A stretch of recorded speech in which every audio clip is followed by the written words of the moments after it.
Hi guys, good evening. ಎಲ್ಲರೂ ಹೇಗಿದ್ದೀರಾ? ಈಗಿನ ಬ್ಯುಸಿ ಶೆಡ್ಯೂಲಲ್ಲಂತೂ ಹೇರ್ನ ಕೇರ್ ಮಾಡೋದೇ ಒಂದು ಚಾಲೆಂಜಿಂಗ್ ಆಗಿರುತ್ತೆ. ಸೊ ನಾನು ವೀಕ್ಲಿ 2 ಟೈಮ್ ಇದನ್ನು ಅಪ್ಲೈ ಮಾಡ್ತೀನಿ. ನೀವು ಕೂಡ 1 ಟೈಮ್ ಟ್ರೈ ಮಾಡಿ ನೋಡಿ, ಗುಡ್ ರಿಸಲ್ಟ್ ಬರುತ್ತೆ.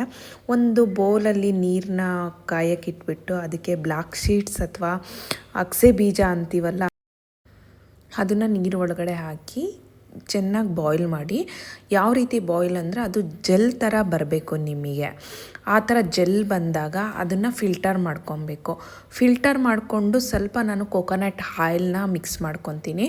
ಏಕೆಂದರೆ ತುಂಬ ಡ್ರೈ ಆಗಿರುತ್ತೆ ಕೂದಲು, ಸಾಫ್ಟ್ನೆಸ್ ಬರಲಿ ಅನ್ನೋ ಕಾರಣಕ್ಕೋಸ್ಕರ ನಾನು ಸ್ವಲ್ಪ ಕೊಕೊನಟ್ ಆಯಿಲ್ನ ಆ್ಯಡ್ ಮಾಡ್ಕೊತೀನಿ. ಹಾಕಿ 10 ನಿಮಿಷ ಆಗ್ತಿದ್ದಂಗೆ ತಲೆಯೆಲ್ಲ ಸ್ವಲ್ಪ ಕೋಲ್ಡ್ ಆಗುತ್ತೆ, ಭಯ ಏನು ಪಡೋದು ಬೇಡ. ಹಾಕಿ 2 ಅವರ್ಸ್ ಆದಮೇಲೆ ಫುಲ್ಲು ವೆಟ್ಟಾಗುತ್ತೆ. ಕೆಲವ್ರು ಬೇಕು ಅಂದರೆ ಹಾಗೆ ತಲೆ ಸ್ನಾನ ಮಾಡ್ಬೋದು. ನಾನು ಓವರ್ ನೈಟ್ ಹಾಕಿದ್ರೆ 1 ನೈಟ್ ಪೂರ್ತಿ ಬಿಟ್ಬಿಟ್ಟು ತಿರುಗಿ ಮಾರನೇ ದಿನ ನಾನು ತಲೆ ಸ್ನಾನ ಮಾಡ್ತೀನಿ. ಯೂಶ್ವಲಿ ನಾನು ನ್ಯಾಚುರಲ್ ಅವರ ಶಾಂಪು ಮತ್ತು ಕಂಡೀಷ್ನರ್ನ ಯೂಸ್ ಮಾಡ್ತೀನಿ. ನನಗೆ ಡ್ಯಾಂಡ್ರಫ್ ಆಗಲಿ ಏರ್ ಫಾಲ್ ಆಗಲಿ ಇಲ್ಲ. ಆ್ಯಕ್ಚುಲಿ ನನ್ನ ಕೂದಲು ಕೂಡ ತುಂಬ ತಿಕ್ಕಾಗಿದೆ. ನೀವು ಒಂದ್ಸಲಿ ಟ್ರೈ ಮಾಡಿ, ಗುಡ್ ರಿಸಲ್ಟ್ ಬರುತ್ತೆ.